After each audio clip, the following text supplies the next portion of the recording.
We're going to put our feet up on the porch and we're just going to sit here until we die. Nope. There is so much vitality and there are so many resources now to actually promote longevity in a hmm season where I've seen some numbers that say women will spend somewhere in the area of about a third of their lives in this postmenopausal space. So let's get excited about it.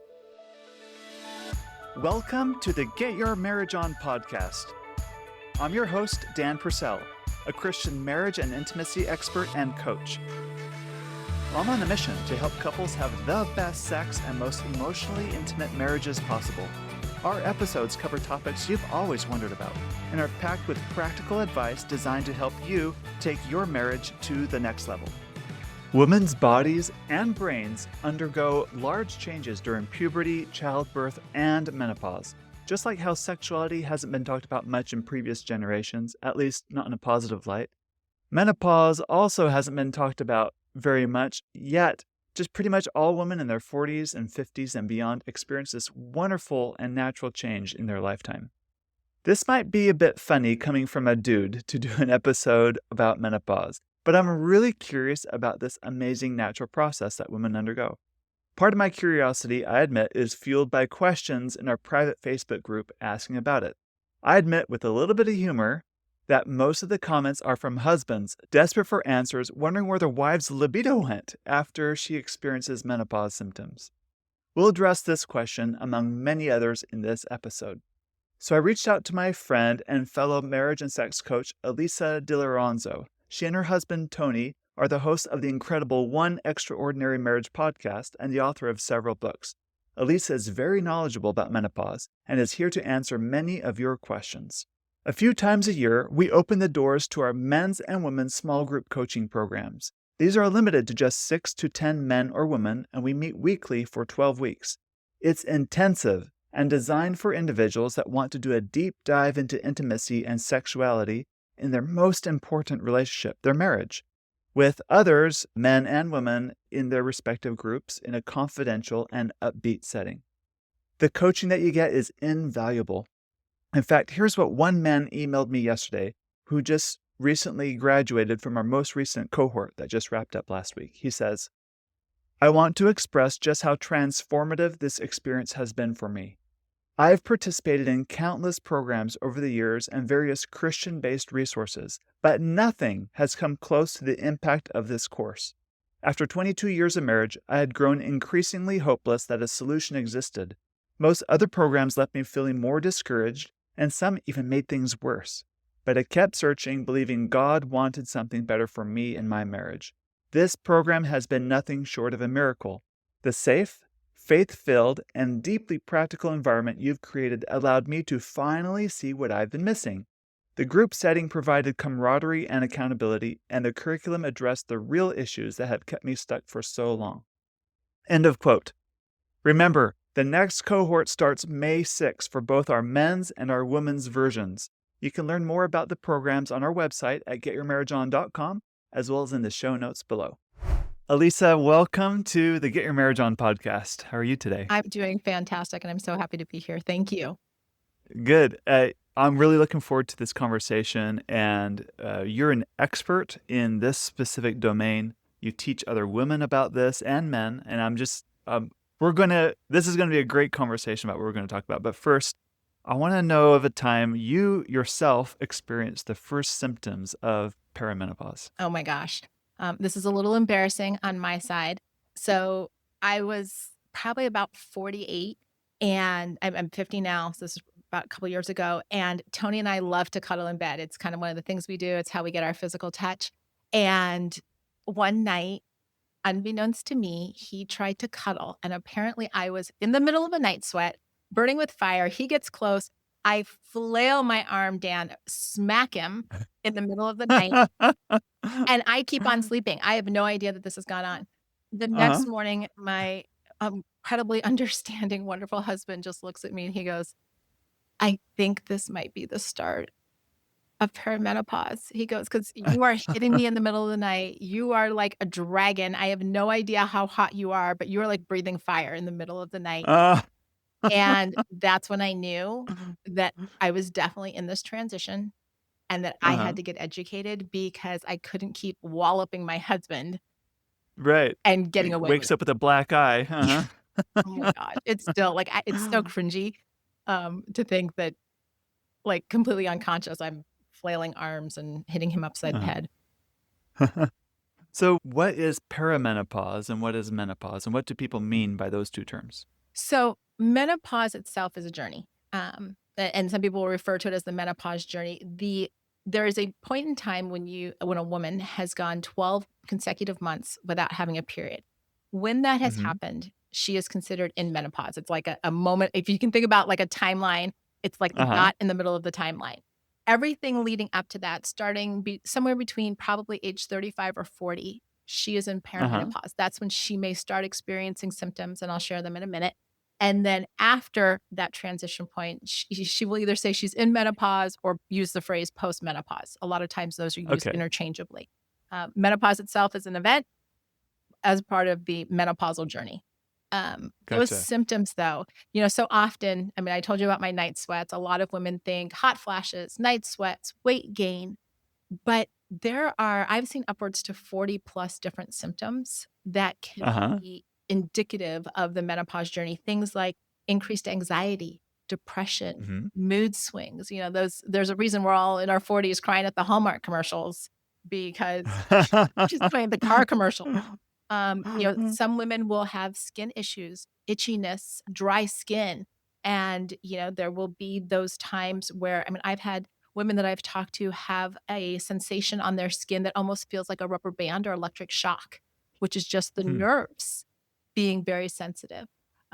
Other women, insomnia becomes a very big thing, trouble going to sleep, trouble staying asleep. And then you throw in a few night sweats, the whole Mhm. nighttime routine. Another one that can really scare a lot of women, and I experience this myself, is brain fog or feeling Mhm. forgetful. Um, Right. it's something that you expect, like, after you have babies, it's kinda that whole mommy brain thing, Uh-huh. but when you don't have littles and you're in somewhere in your 40s-ish, and you start walking into your kitchen going, "I don't know. I don't know I why am I here?" Yeah. And it can be Alright. really scary. Uh-huh. A lot of women, Uh-huh. because we hear the stories about early onset Alzheimer's and just things like that, will get into this place of fear. Right. Oh, maybe it's something this and that. Like, Exactly. they catastrophize what's happened. I guess 100%. that's easy to do. And is 100%. that happening because our brains are sensitive to hormonal fluctuations in our body? It is. There's so much going on. Like, if we think about, you know, for most people, the first big hormonal transition was at Mhm. puberty, right? That we Uh-huh. all go through puberty, huge hormonal transition, the first big one. And in that place, if you have raised teenagers, the brain short circuits in all different kinds of ways. I've Yes. raised a son I and a daughter. Uh-huh. You see all that. For a lot of Yep. women, postpartum, there is another, because of all of the flood of different hormones, postpartum can lead to a lot of, the mood swings, the fatigue, the brain Mhm. fog, all of that. Well, for women, the menopause journey is that third time in their life that their brain's being Gotcha. flooded with hormones, and our brains are like, "Okay, so we've got dropping estrogen, and the progesterone's all over the place, and testosterone's doing its thing too." And we're in this state of flux and not Mhm. realizing that our hormones don't just control, whether or not we have a period, but they also control all of our systems in Right. our body. Right, right, right. So there's a lot of symptoms and there's a lot of things that happen in our bodies, and you're not necessarily coming from this from the medical doctor standpoint, but are there any resources or things that you would tell our listeners, some of your favorite reference points, books, or things about this information? Absolutely. And like you said, I am not a medical doctor. I am a woman in the menopause journey. I'm still in perimenopause. And I started going on a search myself. I'm like, who are the doctors that are talking about this? A couple of my favorites. There's a book by Dr. Mary Claire Haver called The New Uh-huh. Menopause. She This is where I started getting all of the insights into the wealth and breadth of symptoms, because she took the time to lay it all out there. We were just Uh-huh. talking about the brain, and Lisa Mosconi wrote a book called The Menopause Brain, Uh-huh. which I love because we need help understanding what's going on inside of us. And because so much is wired in the brain. And then another book is Menopause Confidential by Dr. Tara Ullman. These are three that I keep close to my desk when I'm for myself. Those are my own personal reference books and ones that I often recommend to other women as well. Because I think we need 100% we need those doctors who are trained Mm-hmm. in women's health, but not just women's health up to obstetrics, having a baby, but what happens in the menopause transition. And I think, one of the things that I've sat at conferences and whatnot, um, that I've heard these doctors specifically say is that in medical school, most doctors are only getting a few hours on menopause. Huh. It's not this huge like, oh, we're gonna, spend days or weeks or whatever it looks like in med school. And so you actually have to go find the specialists because not Right. every physician really understands or knows what's going on in terms. That makes sense. Yeah, there's probably a lot of things like that too. In medical school, they'll cover the basics Mhm. and give you a little, it's really about breadth and not depth. And they expect you afterwards to go into depth in one certain area. Absolutely. And one certain area that you're an expert on is the impact of menopause in marriage. Mhm. Can we go there for a minute? I would love to. Great. Tell me more about the marriage relationship and menopause and what people need to be aware of. Now, preparing for this interview, I asked my Facebook group for what are their questions, and I sent those to you. Yes. And there's a lot of fear about, oh no, this is happening. What's going to happen to our marriage? Mm. Tell us, let's start there.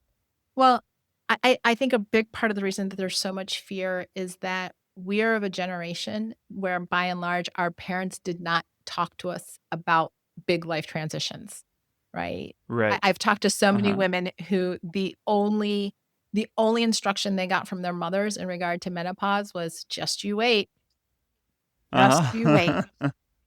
And she's like, "What am I waiting for?"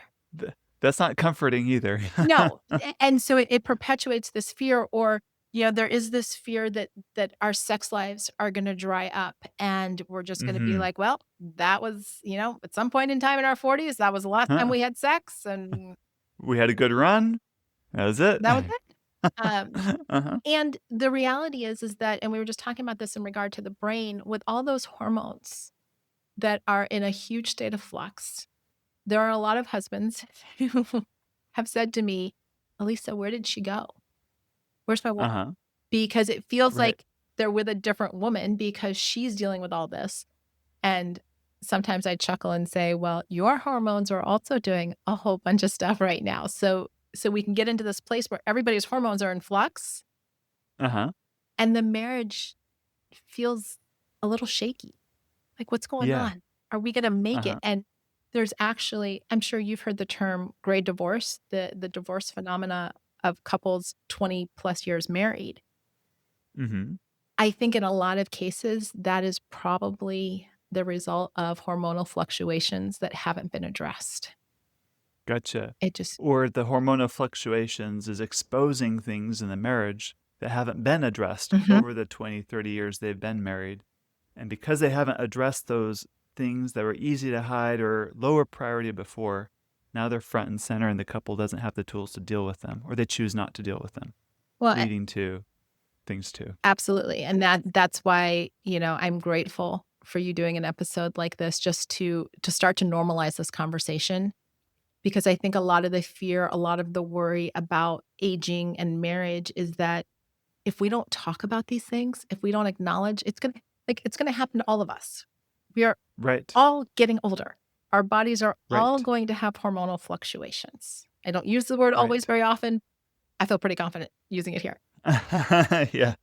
So if that's going to happen, we owe it to ourselves and our marriage to get educated, to have these Mhm. conversations and to say, "Hey, how are we as a couple going to handle this? How are we going to talk about it? How are we going to, not let the fear get the best of us and instead draw closer and be a couple that are on the other side are like the couples in those, jewelry commercials at Christmas that, they're in their 80s and they're just doddering around on their walkers together, right?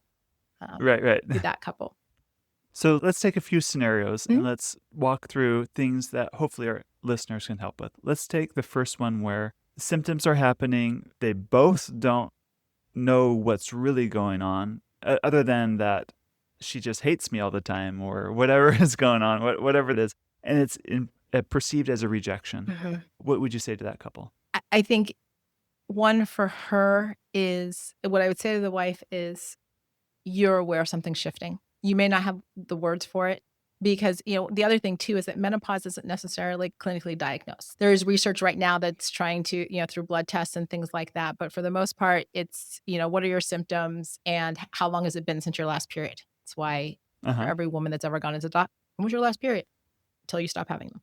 And the other thing I want to say is that for some women, this can start as early as 35. Uh-huh. So you can be in Yeah. your 30s, you can start to see this happening. And I know that there are a lot of men who are terrified of bringing up a woman's hormones. They don't want to say, is Mm-hmm. this PMS? Is this, and especially, I don't want to ask you if it's menopause because that makes you sound like you're old. Not doing Right, both. right, right. So, And but because they don't want to be seen as insensitive correct. to that. Right. And, for a lot of men, it's also like having a few good questions in your toolbox, right? Honey, Mm-hmm. you just don't seem quite yourself. I don't want to make any assumptions. How are you feeling? Right? Mm-hmm. Like take her out for a cup of coffee if she wants coffee or tea or whatever, take her for a walk on the beach or whatever is something that has worked for the two. Hey, let's just spend half an hour. Let's go get an ice cream cone. An hour. Ice cream cone's gonna melt. It's a limited amount of time. Um, Uh-huh. how are you feeling? Because in a lot of instances, this menopause transition also happens at a time when a lot of other things are transitioning for her specifically, but also for the couple. Their children are getting older, and perhaps they are on the verge of sending them off into the world, becoming empty nesters. So you have this loss of identity there. You have Right. career transitions, which also Mm-hmm. dramatically impact identity for both husband and wife. You have at that age point where you may be taking care of your parents, Aging parents, right. aging Uh-huh. parents. And so now the child has become the caregiver, the parent. And so you have all of these stresses. And then her body is doing this whole like tap dance thing Uh-huh. inside from head to toe. And she may feel overwhelmed, stressed, frazzled, doesn't know why her body is responding. And just, honey, we haven't spent some time recently. How are you? And just listen, guys, just listen. Don't try and fix it. Don't try and come up. Don't tell her she needs to, go exercise or eat differently or go meditate. Like, don't fix it. Or or get her hormones checked. Right. Probably not on the first conversation Not at first. Yeah, exactly. Uh-huh. because so much shifts and this goes for men or women, but when we feel like we're cared for in our marriage, when Mm-hmm. we feel like we're valued, when we feel like our spouse actually wants to know, hey, what's going on with you? I don't want to Right. say you've been cranky. I don't want to say you're being mean to me all the time, but what's going on? Right. I Um, want to know you. I want mhm, to know you. It's not, I want to resolve these inconvenient things about you. It's, I mhm. want to know you. That's intimate. That's a very intimate conversation Correct. when you can really do that sincerely and authentically. Yeah. That's good. Oftentimes, a lot of what I see is couples have an agenda in Mhm. what they're trying to talk about to try to get the other person to see it their way or to change. This is a conversation without an agenda. This is, hey, what's going on with you? How do you feel? And Mhm. it's really because you love the other person. Like what you're saying, it's about caring. It's about caring and it's about rediscovering the curiosity. Yes. A lot of time Right. in long-term relationships, long-term marriages, we make a lot of assumptions and we lose our curiosity. Yeah. Right. And this transition, I would almost say requires us to get curious again. What do you Right. experience? Like we did when we were dating or even in the early years of marriage. Hey, what works for you now? What do you like? What feels good? All of those types of questions and not just assuming, well, this is rejection and she hates me and all this kind of stuff. If she's somewhere between 35 and 50-ish, let's give her the benefit of the doubt and show up with sensitivity.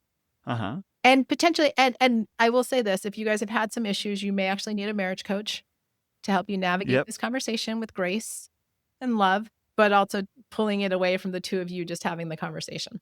Yeah, that would be helpful. And also address anything that hasn't been addressed yet in your marriage would be a great thing to do anytime before it turns into a big problem. I can't help but think about the attitude to adopt at Yeah. this phase of like, because in one sense, it could feel like a real loss of the old us. We used to be this way, like you and your husband. We used to love cuddling. Now it's a little iffy. Like there's a sense of grief and loss about that. We can also take an attitude of, hey, this is a new chapter for us, and what new vistas have we not discovered yet that we could have together? And that's a good attitude to have, perhaps, if you can Well, muster that through this. and again, there is, for a lot of women, the grief, even if she doesn't want to have any more children, Right. right? Late 40s, early 50s, like, I am done having babies. There is still Mm-hmm. this moment of, but now my body can't. Yes. And If I wanted to, even if I wanted to, I can't. I Yeah. can't. And so it's Uh-huh. this transition. And yet I see so many women who are embracing the after this second phase. Well, I mean, I guess for a lot of people, they consider it It's the like second half of life it's the is second what it half. really is. Right. And let's go into, we aren't our parents or our grandparents' generation where, you hit 50-ish and you're like, well, we're getting ready for retirement. We're going to put our feet up on the porch and we're just going to sit here until we die. Nope. There is so much vitality and there are so many resources now to actually promote longevity in a Mm-hmm. season where I've seen some numbers that say women will spend somewhere in the area of about a third of their lives in this postmenopausal Yeah. space. Yeah. Right. So let's get excited about it. Yeah, let's make it great. Let's thrive here. Exactly. So let's talk about that real quick. So tell me about stories of people who have found a way to thrive Mm. post-menopause. Got a beautiful story of a couple. They just celebrated their 40th anniversary and their birthdays are within just a few days of each other. And so they just turned 60. And here's a couple. She is definitely postmenopausal. And through those years, their sexual intimacy was all over the place. They would Uh-huh. even tell you just some actually really rocky years. Uh-huh. And postmenopausal, she was taking care of her mental health. She was taking care of her physical health, including her vaginal health. And they are so cute. For their birthdays, they did a 60-day sex challenge and went 60 days straight, culminating on their birthday or one of their. Uh-huh. And what I Uh-huh. love about that is here's a couple turning 60, Uh-huh. married 40 years, still Uh-huh. choosing to, because they've taken care of themselves, choosing to make their sexual intimacy a priority when there are a lot of people that couldn't imagine a 60-day sex challenge in their like 30s, 20s or Right. 30s. And here's a couple in their 60s doing it. Wow. Great. I love it. Other women that I've worked with who, in fact, I was just talking to a couple of them the other night, the rediscovery of their voice Uh-huh. in this season when their identity has changed, when they're no Mm-hmm. longer having to be responsible for the day-to-day mothering, right? Right. Because they're past that phase in life. Past that Mm-hmm. phase, they are developing confidence in who they are in this 50-something decade, Mm-hmm. and they're discovering that they don't have to defer, that they don't have to make everybody else feel good. They can actually voice what they want. Little things from what do Mm-hmm. I want to have to dinner tonight to where do I want to go on vacation. And they're able to do it with a new confidence because it isn't all about taking care of everyone else. Uh-huh. So many women are now stepping into this place in their 50s of taking care of themselves. Right. Right. That's good. Mm. And because they're taking better care of themselves, they can thrive also in this stage. That's great. Tell me about hormonal supplements and HRT and all those kinds of things. So, there's a lot being bantered around as far as hormone therapy. And I want to just reiterate the fact that I am not a doctor. So please go see your physician, see Mm-hmm. a specialist who actually specializes in hormone therapy. Don't just, doctors are us type of thing. Uh-huh. Uh, Uh-huh. because again, based on the specialized training that a physician has had is going to really, impact how they're able to even speak to you about hormone therapy, because you can walk into a doctor's office and get more off of reading a couple of these books and doing some internet searches than some doctors have had training, because that's not their specialty. Right. Not that they're Right. trying to, give you less it's just not their specialty. And so, different types of hormone therapy. Testosterone is one that a lot of people hear about in regards to libido. That is still not FDA approved for women in the United States. However, there are physicians out there who will off-label it for their female patients. Mm-hmm. That is often done in either injectables or pellets, sometimes also Uh-huh. creams, and they each have different pros and cons. There's also progesterone therapy, which Uh-huh. a lot of women will take to help with sleeping. And, so Mm-hmm. night sweats, sleeping, insomnia, that type of thing. And then there are the different, and that's usually like a capsule form. And then there is estrogen supplementation, and this can come in a lot of different varieties. Vaginal estrogen is super important for a woman's vaginal health. So, keeping Mm-hmm. the tissues healthy, keeping them pliable in the vaginal area, and then also helping with lubrication. Because a lot of Mm-hmm. women in menopause, in that transition, will complain of vaginal dryness. Sex can actually become painful. So, even if you aren't Mm-hmm. using hormone supplementation, considering lubricants. Mm-hmm. And Right. No one so wants painful sex. That does no not one sound wants good. painful sex. Uh-uh. No woman wants to be on the receiving end, and no husband wants to be the cause, No. period. So considering, something like vaginal estrogen, you can use lubricants, you can also use vaginal, and I myself do use vaginal estrogen, partly because I was having another symptom, one I didn't tell you about, because there are so many, is that I started to experience the need for more frequent urination. It wasn't necessarily a UTI. Uh-huh. I just felt like I had to go. And so I started Uh-huh. doing a little research, and sure enough, this is another one of those little pesky symptoms. Uh-huh. And so I said, "Well, I'm just gonna try it. Let's see if vaginal estrogen helps." And I've only been on it for, as of this recording, 3 or 4 weeks now, but I have definitely noticed Oh, good. I do not have to go all the time. Uh-huh. And so you start thinking through that, you're like, "Okay, does that help?" And I also noticed just a different, like, there isn't any pain associated with sex. There is That's the good. natural lubrication. So it's, and a lot of the research indicates that vaginal estrogen can be very healthy for women, even those, and again, I am not a physician, so please, please, please check with your doctor. But Uh-huh. even those that might have sensitivity to like an estrogen patch, or estrogen creams, a lot of times because it is more localized in Mm-hmm. the vagina, it can be healthier. But again, speak to your physician. Got And it. when it comes to estrogen, there are different ways for estrogen as well. You can take estrogen pills, patches, creams, and there are pros and cons. Some of it has to do with cost. Some of it has to do with, if you're taking it orally, it has to be processed in your liver. So that's can be a lot of work on your liver. Patches are topical, and that type of thing. So it's just so important to have the conversations with your physician as a woman Yes. to say, I know these options are there. Given my history, whether it is, genetic history that we have to worry about, or, postpartum or whatever, but given my history, help me to Mm-hmm. make an educated decision, and then Yeah. dialogue with your physician. Yeah, that's really good. Now let's talk to anxious husbands who are afraid that, oh no, our sex life is going to be totally disrupted as a result. Let's talk to them a bit. Okay. What advice would you give them? First of all, if you haven't hit this transition yet, start working on your sex life now. Like, Yes. don't don't wait. Make it a Uh-huh. priority. And this is everything from, learning what makes your wife feel good, if you Uh-huh. haven't already. Some great books around this are, I'm just looking at my library over here. Um, sh She Comes First is a Uh-huh. great one for Uh-huh. husbands. And a book that I would share with wives is, the book Come As You Are, right? Which Uh-huh. just talks about a woman understanding her own body.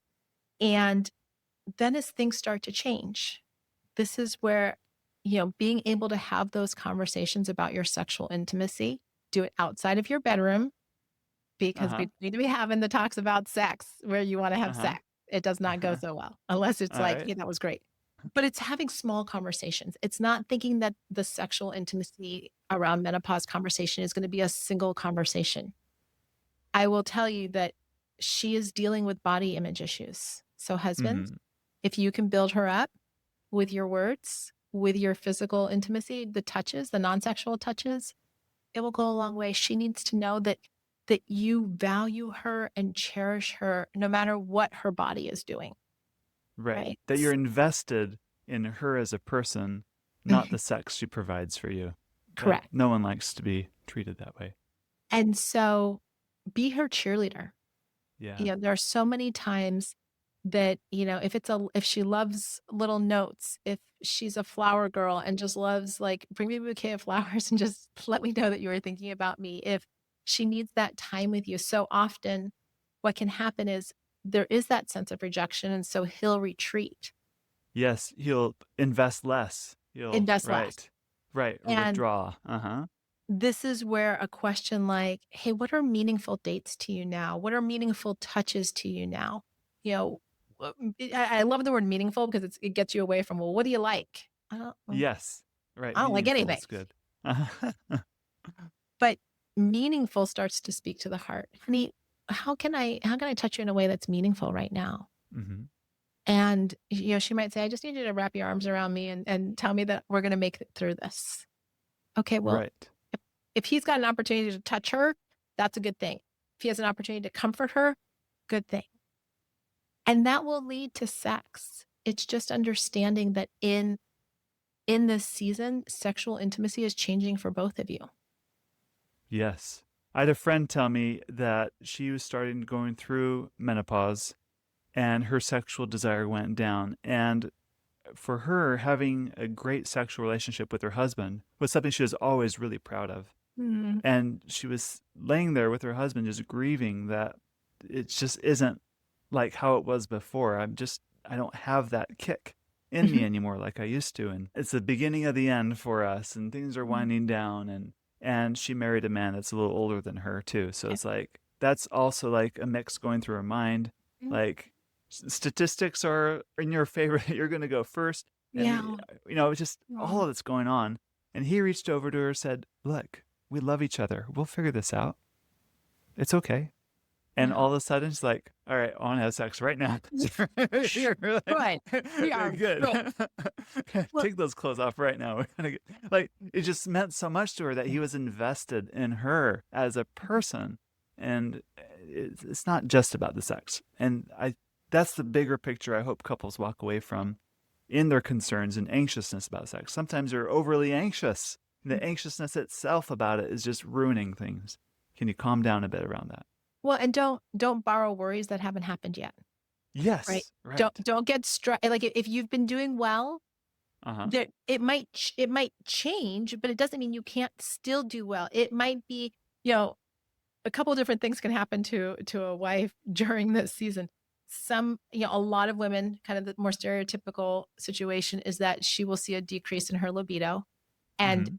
in a lot of cases become more responsive, where she's going to need help becoming aroused so that the desire kicks in, like, touch me in the ways that work because I will get there. I just might not be thinking about it in the same way because she's got all of the tabs open, right? Yes. So that can happen where she's just going to need a little more help. On the other hand, there are women who, whether just naturally or through the use of hormone therapy, will see a spike in their libido, and it Mhm. becomes very high, and she's like, I remember when I was first on testosterone, I had, like, a 3-day window where Dan, I remember looking at Tony, and I'm Uh, like, "Is this what it feels like to be a 20-year-old guy?" uh, 'Cause, like, I can't I am thinking about it all the time, and he just looked at me and got a big grin, he's like, uh-huh. "This is awesome. Uh-huh. Weird, but awesome." Uh-huh. And then it was 3 days and that went away, Uh-huh. um, but that can happen too, and it can be extended, and that can change the relational dynamics. Mhm. When her when her libido spikes, if it's been, a place where generally he's been higher desire, it can feel like this pendulum has swung, and now we need to re-navigate. Who are we now? What does it Right. look like for us? Right. That's good. All right. As we close this interview, please Mhm. tell our listeners where they can go, because I understand you teach courses on a lot of these things too. Where Mhm. can people go to learn more about you, what you do? And just for the listeners, so they understand, I also have a copy of your excellent book, Six Pillars of Intimacy. Oh, So make sure you mention that in what you say. absolutely. The 6 pillars of intimacy is, and I'll start there, it's a framework to look at marriage from a very holistic standpoint. And as the 2 of you are walking through the menopause journey. It can become a shared vocabulary for how you're going to navigate, for how you're talking about, wow, it feels like we haven't gone on dates in a while. Let's address that. It feels like we haven't had a conversation in a while or emotional. Let's address that. And so that is the framework, that is the 6 pillars of intimacy, which you just mentioned, but more specifically around coming alongside wives who are just like, what do I do? Where are my Mm-hmm. people? Who can I talk to about this? Um, I have offered to wives literally around the country, around the world, a program called Menopause Shouldn't Suck, Uh-huh. because I realized, here we are in this space where it's going to happen one way or another. Yeah. We're going through menopause. What if collectively we as wives, it's specifically for wives, stepped into this place where we said, you know what? I'm going to get educated on the physical aspects of what's going on.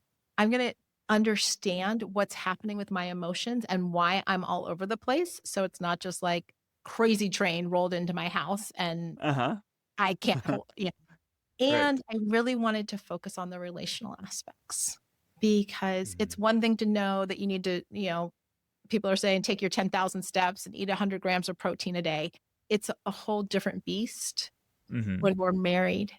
And while all of the symptoms might be happening to her, there are actually two people in the house walking through Right. this together. And so I wanted to create a space, a community of wives who are just like, you know what, sisters in arms. We are Mm-hmm. facing this together. We're going to get through it together. And we're Uh-huh. actually going to be bolder and stronger on the other side as wives, excited about the second half, not Yes. dreading it or rolling over and just waiting to die. So, Right. and that can be found at menopaushouldn'tsuck.com. Love it. Very good. Well, thank you very much. Oh, you're welcome. Thank you for letting me share, and for more importantly, thank you for giving voice Yeah, to a it's topic like important. this. Mhm. We need to talk about it. Good. Yeah, very much so. Thank you. Thank you for listening to this episode. Please share it, along with our apps Intimately Us and Just Between Us, with your married friends. I promise they will thank you for life. If you want a more meaningful, sexual, and intimate connection in your marriage, I invite you to check out my Get Your Marriage On program. Over 100 couples have said this program packs tremendous value and has helped their intimacy grow to the next level. Now, go get your marriage on.